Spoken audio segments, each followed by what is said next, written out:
Speaker. Order, honorable senators. Mr. Speaker, Let's hear the senator for Nairobi City Council. I wanted to inform the senator from Nyamira that indeed I don't feel misled, because the initial promise, why we moved from NHIF, where people were paying almost the same amount irrespective of the income that you earn, to a graduated payment system, the promise made by none other than the head of state himself, and in fact I remember the words that he used, that Harambes for raising hospital bills would be a thing of the past, because the medical scheme that we are going to put in is going to cover health care for all. And there was no rider. At that particular moment in time, nobody told us, Honorable Speaker, that it would be for 10% or a portion.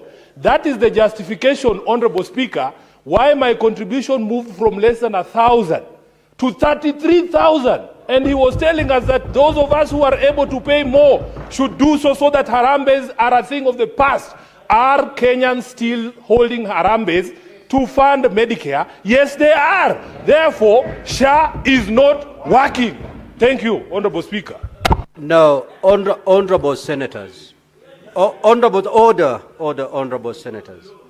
Honorable senators, we just to guide the House, sitting in Turkana County, we went through a set of laws that gave birth to SHA. And therefore, the matter of SHA is no longer based on a promise that was made somewhere.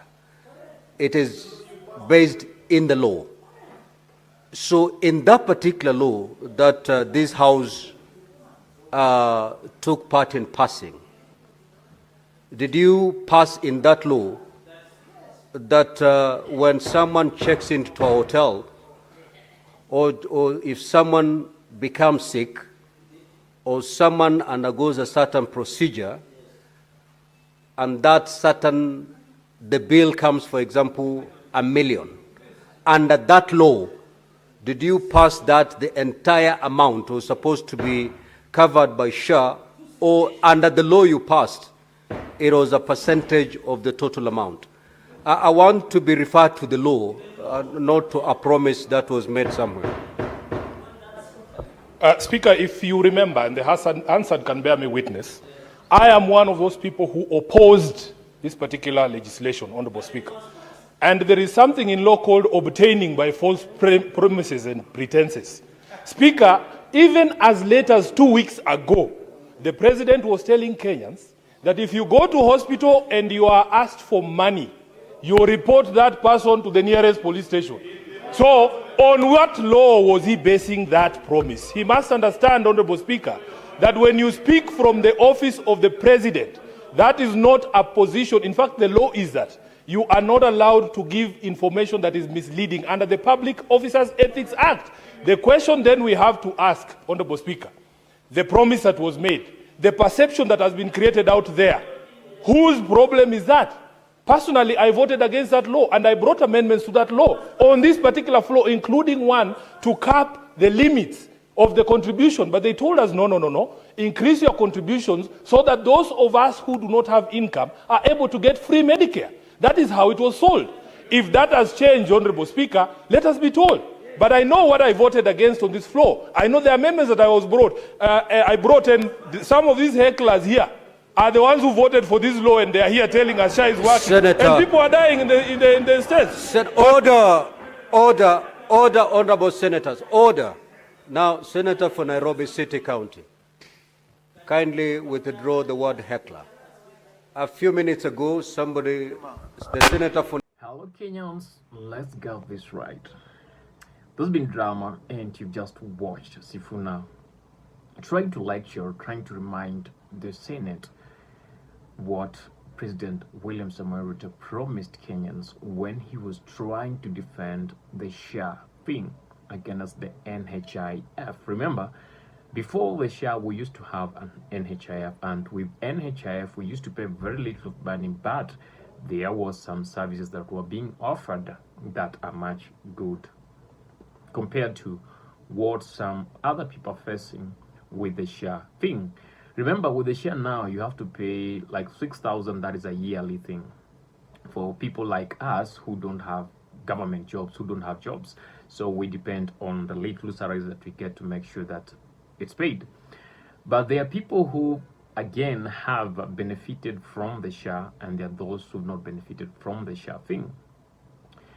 And Sifuna is reminding them that the president said, when you go to the hospital and you have registered for share, and you ask for something, report that person to the police station. That means that share must pay everything for you. So you just walk in the hospital, you're treated, you're given whatever you wanted, and offer the services that you needed, and then you just walk back home because share has taken care of everything. But for those who've gone to the hospitals and witnessed this, share is not just, maybe you've gone to the hospital or your friend has gone to the hospital and they have been treated. You realize that share did not pay everything. Share paid part of that money. And that is what the Speaker, Amason King, is trying to ask.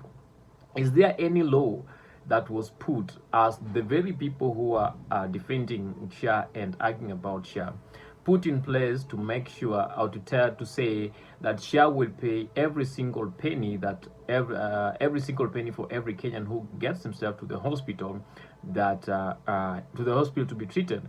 Or do they say that share will pay a given amount? So in all these two things, there's no law, according to Amason Kingi, that say that share will pay everything, and they not also give a percentage of what share will pay. So share no longer will not pay everything, nor will they give a given percentage. So the question is, how do they come up with the percentage that share pays for each and every individual who gets himself to the hospital and they are treated? Share pays something, then you pay the rest of the money. And that is what Sifuna says. According to Sifuna, the law states that you should not obtain anything by pretense or lying or deceiving people. So what you say should be well understood, and that word should be used against you when you don't fulfill what you said you should fulfill. And he says, with the office that the president has or he's holding, you're not just supposed to say anything.